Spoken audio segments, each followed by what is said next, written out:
जान देने वाले महावीर चक्र विजेता ब्रिगेडियर उस्मान हो या पाकिस्तान के पैटर्न टैंक उड़ाने वाला परमवीर चक्र विजेता वीर अब्दुल हमीद हो, वो भी तो इसी जमीन के लिए अपनी जान दे रहा था ना। और मंत्री जी, मैं इस सदन में अलल ऐलान ये कहता हूं कि जब भी इस देश की जमीन को लहू की जरूरत होगी, आपसे 2 कदम आगे इमरान खड़ा मिलेगा। ये मैं आपसे यकीन दिलाते हुए कह रहा हूं। जिल्ले इलाही, जमहूरियत जो है वो नफरत और ठसक से नहीं चलती है, अकड़ से नहीं चलती है। हम ही को कातिल कहेगी दुनिया, हमारा ही कत्लेआम होगा। हम ही कुएं खोदते फिरेंगे, हम ही पे पानी हराम होगा। जहनों में रहना है जिसे, कागजी पुर्जे नहीं जो फाड़ डाले जाएंगे। जिस जमी पर मैं खड़ा हूं ये मेरी पहचान है। आप आंधी हैं तो क्या मुझको उड़ा ले जाएंगे? जिस वक्फ बिल को मुस्लिम महिलाओं को हक दिलाने वाला बताया जा रहा है, उसे संसद में पेश करने वाली पार्टी के पास न तो राज्यसभा में, न लोकसभा में, न देश की किसी विधानसभा में एक भी मुस्लिम महिला सदस्य नहीं। पहले हमें गुजराते मोदी दिया, आप सौगाते मोदी दे रहे हैं। सद पे हूं तो इतना खुशगुमान न हो, चराग सबके बुझेंगे, हवा किसी की नहीं। धन्यवाद सभापति महोदय। हम ही को कातिल कहेगी दुनिया, हमारा ही कत्लेआम होगा। हम ही कुएं खोदते फिरेंगे, हम ही पे पानी हराम होगा। सभापति महोदय, सन 1947 में दिल्ली की जामा मस्जिद की तारीखी सीढ़ियों पर खड़े होकर के भारत रत्न मौलाना अबुल कलाम आजाद साहब ने कहा था कि मुसलमानों कहां जा रहे हो, यह है तुम्हारा मुल्क, यहां तुम्हारे आबाओ अजदाद की कब्रें हैं। उस वक्त मौलाना आजाद की ये सदाएं सुन करके लोगों ने अपने सरों की गठरियां उतार करके रख दी थी। आज उसी दिल्ली में मौजूद देश की संसद में एक बिल आया है जो हमसे उसी जामा मस्जिद की सीढ़ियों के सबूत मांगेगा, जो उन्हीं सीढ़ियों के पास अपनी कब्र में सोए हुए मौलाना आजाद को फिर से कब्र से सदा देनी पड़ेगी कि ये जो कब्र है वो मेरी कब्र है, ये किसी सरकार की जागीर नहीं है। सभापति महोदय, मैं जहां खड़ा हूं इसी संसद भवन के सामने सड़क के उस पार अपनी कब्र में सोए हुए भारत के पूर्व राष्ट्रपति फखरुद्दीन अली अहमद की कब्र है। शायद अब उस कब्र से भी सदाएं आए कि ये कब्र मेरी कब्र है, ये सरकार की जागीर नहीं है। सभापति महोदय, मैं वक्फ कानूनों में किए जा रहे संविधान विरोधी बदलावों के खिलाफ बोलने के लिए खड़ा हुआ हूं। संविधान का आर्टिकल 14 हो, 29 हो, 30 हो, चीख चीख कर कहता है कि देश में सब बराबर के हकदार हैं। आर्टिकल 26 कहता है कि सबको अपने अपने मजहबी कामों के लिए मंदिर, मस्जिद, गिरजाघर, गुरुद्वारों का निर्माण करने का हक है और उसका रखरखाव का भी हक है। लेकिन डॉक्टर बाबा साहब अंबेडकर के संविधान को हर दिन कुचलने वाली ये सरकार देश के मुसलमानों से नफरत में इतनी अंधी हो गई है कि खुलेआम देश की संसद में देश सरकार के माइनॉरिटी मिनिस्टर साहब और होम मिनिस्टर साहब झूठ बोलते हैं और देश को गुमराह करते हैं। झूठ शब्द असत्य बोलते हैं। सरकार ने इस बिल का नाम उम्मीद रखा है। मंत्री जी, कल से इसे देश के मुसलमानों के लिए नई उम्मीद बता रहे हैं। नहीं मंत्री जी, न तो ये बिल मुसलमानों के लिए नई उम्मीद है और न ही उम्मीद की नई किरण। सभापति महोदय, भाजपा ने पूरे देश में वक्फ के नाम पर कई सारे झूठ फैलाए हैं। आइए आज उनकी सच्चाई पर बात करते हैं। वक्फ ट्रिब्यूनल को ऐसे बताया जाता है जैसे वक्फ ट्रिब्यूनल कोई मजहबी खाप पंचायत हो। सभापति महोदय, जबकि सच्चाई यह है कि वक्फ ट्रिब्यूनल भी तो सरकारी न्यायिक विभाग है जिसमें सरकार द्वारा नियुक्त जज होते हैं, जिसमें प्रशासनिक अधिकारी होते हैं, कहीं ऊपर से थोड़ी आ गए। सभापति महोदय, देश के गृह मंत्री जी ने इसी सदन में कहा कि वक्फ ट्रिब्यूनल के फैसले के खिलाफ कोई कोर्ट नहीं जा सकता, जबकि सच यह है कि वक्फ एक्ट 1995 की धारा 83(9) के तहत हाई कोर्ट वक्फ ट्रिब्यूनल के फैसले की न सिर्फ समीक्षा कर सकता है बल्कि उसे बदल भी सकता है। सच तो यह है कि वक्फ बोर्ड खुद अपनी जमीनों के लिए कई सारी कोर्ट में मुकदमे लड़ रहा है। सभापति महोदय, दिल्ली की जिन 123 संपत्तियों को लेकर कल माइनॉरिटी मिनिस्टर, होम मिनिस्टर साहब और अभी आदरणीय नेता सदन बात कर रहे थे, आइए उनकी सच्चाइयों पे भी बात करते हैं। 1911 में जब अंग्रेजी हुकूमत ने कोलकाता के बजाय दिल्ली को राजधानी बनाने का फैसला किया, तो रायसीना हिल्स के चारों तरफ जो मुसलमानों की ढेर सारी जमीनें थी उनको एक्वायर किया गया और लुटियन को इसकी तामीर की जिम्मेदारी सौंपी गई। सेंट्रल विस्टा की तरह लुटियन जोन का मेगा प्लान तैयार हुआ, लेकिन उस वक्त के मुसलमानों ने उस वक्त की अंग्रेजी हुकूमत से अपनी इबादत गाहों को बचाने के लिए लड़ाई लड़ी। मामला ब्रिटिश गवर्नमेंट तक पहुंचा। तब यह तय हुआ कि वो जो धार्मिक स्थल हैं उन्हें जस का तस रहने दिया जाएगा। इंडिया गेट के बगल वाली मस्जिद हो, जाब्तागंज, सुनहरी बाग मस्जिद हो, पार्लियामेंट रोड वाली मस्जिद हो, ऐसी 123 संपत्तियों के मैनेजमेंट के लिए 1913 में मुसलमान वक्फ वैलिडेशन एक्ट बना और उसके बाद एक नया शहर बसाया गया जिसे लुटियंस जोन का नाम दिया गया। फिर 1943-45 के बीच एक और समझौता हुआ आजादी से पहले।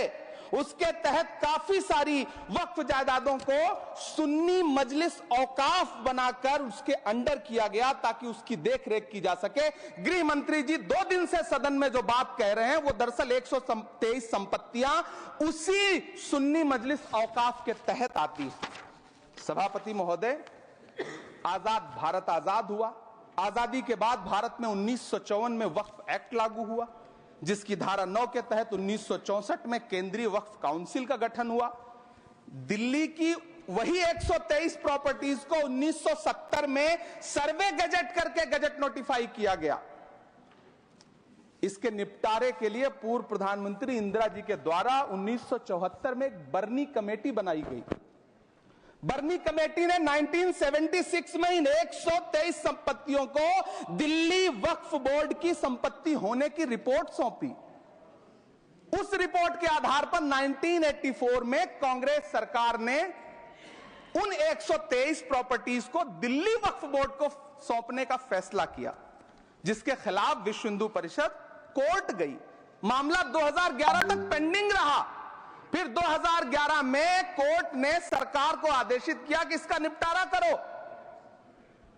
तब 2013 में तत्कालीन यूपीए सरकार ने दिल्ली की उन्हीं 123 जायदादों को बर्नी कमेटी की सिफारिशों के मुताबिक वक्फ बोर्ड के हवाले किया। यही वो प्रॉपर्टीज हैं जिनके नाम से गृह मंत्री जी कल से कांग्रेस को कोस रहे हैं। फिर आई 2014 में भाजपा की सरकार, जो तब से इन जमीनों को हड़पने की साजिश कर रही है। जिस बिल को मुसलमानों के हुकूक की हिफाजत करने वाला बिल बताया जा रहा है, उसी को पेश करने के लिए और उस पर बात करने के लिए लोकसभा में भाजपा सरकार के पास एक भी मुस्लिम सांसद नहीं है। जिस वक्त, मैं लोकसभा कह रहा हूं, सुना करिए, जिस वक्फ बिल को मुस्लिम महिलाओं को हक दिलाने वाला बताया जा रहा है, उसे संसद में पेश करने वाली पार्टी के पास न तो राज्यसभा में, न लोकसभा में, न देश की किसी विधानसभा में एक भी मुस्लिम महिला सदस्य नहीं। कल किरण रिजिजू जी कह रहे थे कि रेलवे की जमीनें देश की जमीनें हैं, डिफेंस की जमीनें देश की जमीनें हैं।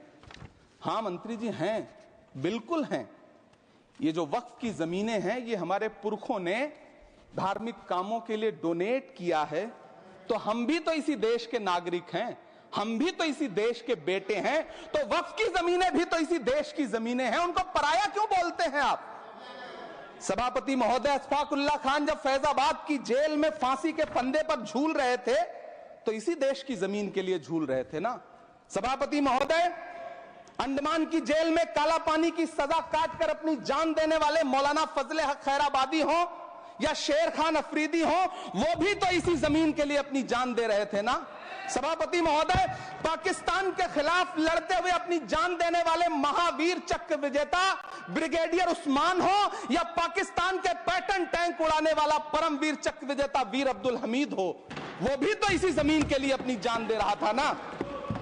और मंत्री जी, मैं इस सदन में अलल ऐलान ये कहता हूं कि जब भी इस देश की जमीन को लहू की जरूरत होगी, आपसे 2 कदम आगे इमरान खड़ा मिलेगा। ये मैं आपसे यकीन दिलाते हुए कह रहा हूं। सभापति महोदय, मैं सरकार से कहना चाहता हूं, हमसे हमारी इबादत गाहें तो मत छीनिए ना, हमारे घरों पे बुलडोजर तो मत चलाइए ना। हमारी कब्रों में तो हमें सुकून से सोने दीजिए ना।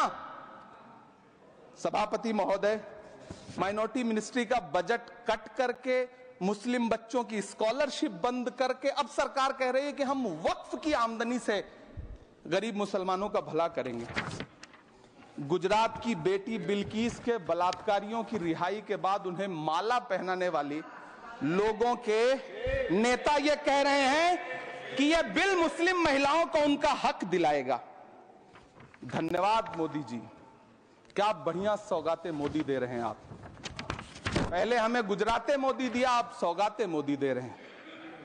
लेकिन यह सरकार इतना याद रखे कि इसी ठसक के साथ देश की संसद में सीए का कानून भी लाया गया था और कहा गया था बड़े बड़े भाषण देकर के कि पड़ोसी देशों से हिंदू भाइयों को ला करके यहां नागरिकता दी जाएगी। लेकिन मैं आपके संज्ञान में लाता हूं सर कि पिछले इतने दिनों में इनसे नागरिकता लेने के लिए 2000 व्यक्ति भी नहीं आए, जबकि इसके उलट इन्हीं की सरकार में पिछले 10 साल में 15 लाख से ज्यादा भारतीयों ने भारत की नागरिकता छोड़ करके दूसरे देश में जाकर के बस गए।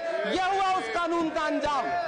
सभापति महोदय, इसी तरह की जिद के साथ किसानों के खिलाफ भी कानून लाए गए थे।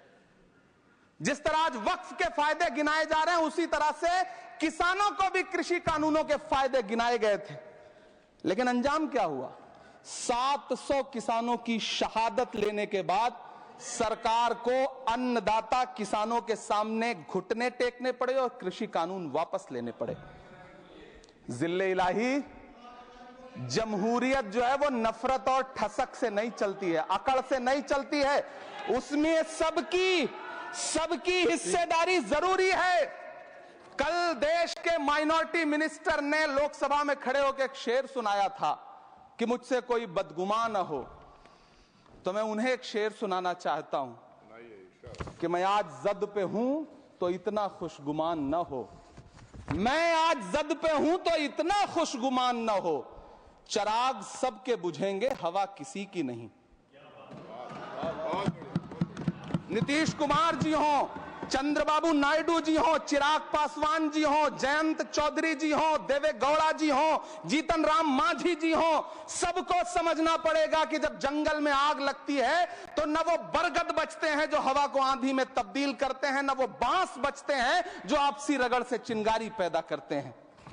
सभापति महोदय, जब देश को मनमोहन सिंह साहब जैसा काबिल प्रधानमंत्री मिलता है तो देश को आरटीआई जैसा एक्ट मिलता है, सेज जैसा एक्ट मिलता है, मनरेगा जैसा एक्ट मिलता है, लिबरलाइजेशन मिलता है, राइट टू एजुकेशन मिलता है, नेशनल फूड सिक्योरिटी एक्ट मिलता है।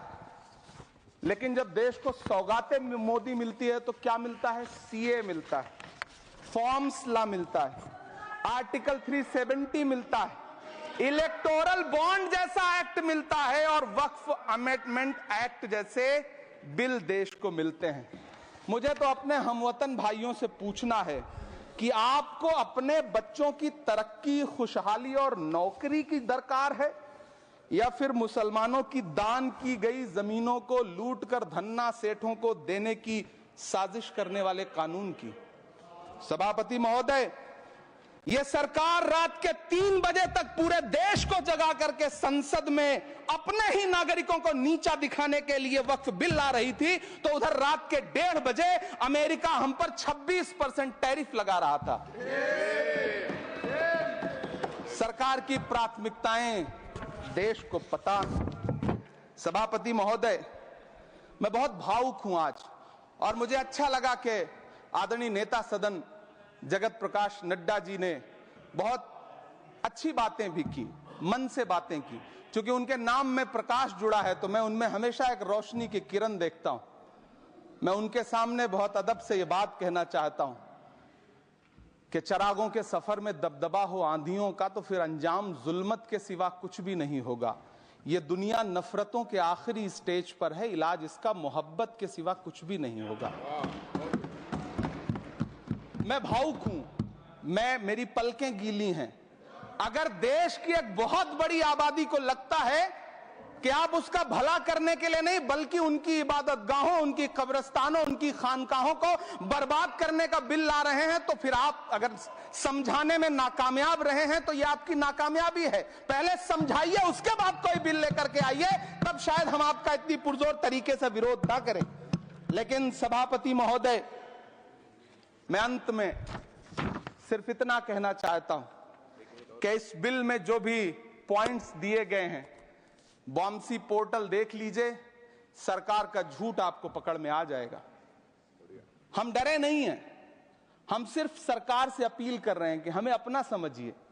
हम आपके अपने हैं, इस देश के नागरिक हैं, और आप ताकत में हैं। संख्या बल के आधार पर बिल हो सकता है आप पास करा ले, लेकिन आपको यह बात समझनी पड़ेगी कि हम तो वो तारीख हैं, जहनों में रहना है, जिसे कागजी पुर्जे नहीं जो फाड़ डाले जाएंगे। जिस जमीन पर मैं खड़ा हूं, यह मेरी पहचान है। आप आंधी हैं तो क्या मुझको उड़ा ले जाएंगे? आपको यह बात समझनी पड़ेगी।